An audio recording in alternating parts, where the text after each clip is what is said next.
Today I'll be teaching you 5 reasons why your pattern do not fit. 5 reasons why your pattern do not fit. The problem is not sewing. At times sewing when you miscalculate why sewing can be the problem, but most times the problem is not sewing. One thing you should note that when you are sewing, the sewing is not the issue, but the cutting. Most times the cutting is the issue. So I'll be telling you 5 reasons your pattern do not fit. One, incomplete measurements. So many people believe if you measure the bust, hips, the waist to be able to get a perfect clothes. That's wrong. If it's not both that you're sewing, if you're not sewing something that is a basic top, a stretch top, please take a perfect measurement. And I have the video for the perfect measurement. Check the link below. You're going to see the video on how to take a perfect measurement. There is what we call length, your body length, and there is what we call your body width and circumference. So anytime you are measuring this, make sure you take these things into notes, like take it into correction, take note of them. When you measure your bust points, bust to under bust, measure, because people's under bust are different. I can have a size 36 bust and my under bust can be 12, or my under bust can be 14, depending. Don't use one person measurement for another person because they have the same busts. They are different. There are some people's under busts are 36 and the other bust is 17, the other bust is 16. Please take note of those things. Measure your hip length, where your hip stays, so that the hip will not be below or above the waist, because there are some people hip length, what I mean from shoulder to hip length that is 30. Please take note of these things. So taking measurements inaccurate, I'm sorry, incomplete measurements. Number two reason is inaccurate measurements. It's a common issue.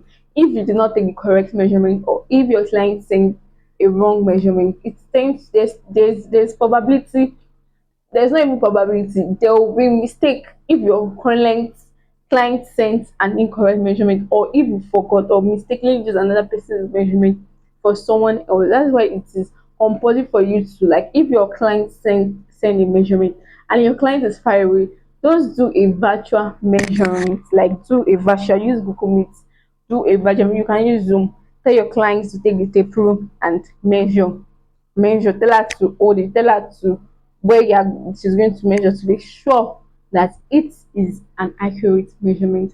Number three reason is when you are done sewing, or while sewing the clothes, before fixing the arm, or doing anything, or fixing bits, you do not fit the dress.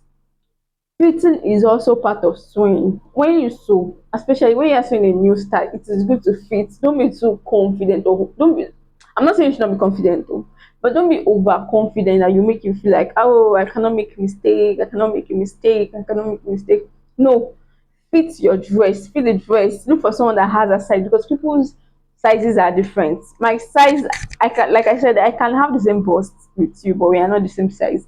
Look for someone close to that size, or just use your discretion to know that yes, this person is going to fit this client. Don't be overconfident. Be confident, but don't be overconfident. When you're overconfident, you tend to ignore the basic steps that you have to do. Is freehand guessing. You guess your armhole, you guess your hip measurement, guess your hip length, you guess your easy measurements.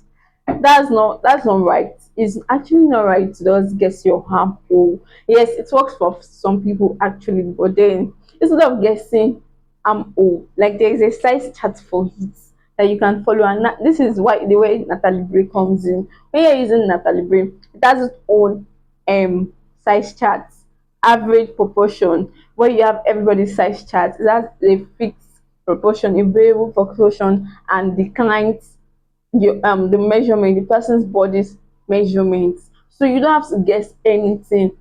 You don't have to like do try and error, because someone already did it and the person made a book for it for people to follow. So this is why the fifth reason why your dress is not fit is no proper bodice block. No proper bodice block. No, you can see this is a bodice block, and like I said, this is a simplified bodice block, and there is what we call the standard bodice block. That's where Natalie Bray comes in. So this the body's block is going to like help you perfect everything and make it like where there is supposed to make a mistake on a free hand cutting, you will not make if after you want to make mistake on a free hand cutting, you already make it on the pattern, so it's not going to give you any issue. So your a proper body's block will help you save you from trial and error, because if at all you even want to try a style, you can do the molding on the pattern and you will know if it fits well. Where you have to adjust, you have to adjust it well and the likes.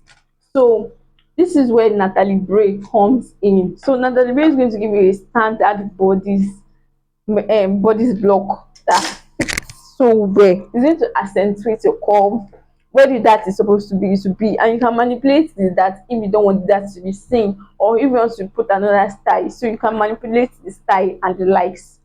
So that's these are the reasons why your dress do not fit, and I hope you've learned. Bye. Don't forget to give this video a thumbs up by liking the video. Drop your comments if you have any question, and if you have any addition, you can add it in the comment section. And do not forget to subscribe for more video. Bye.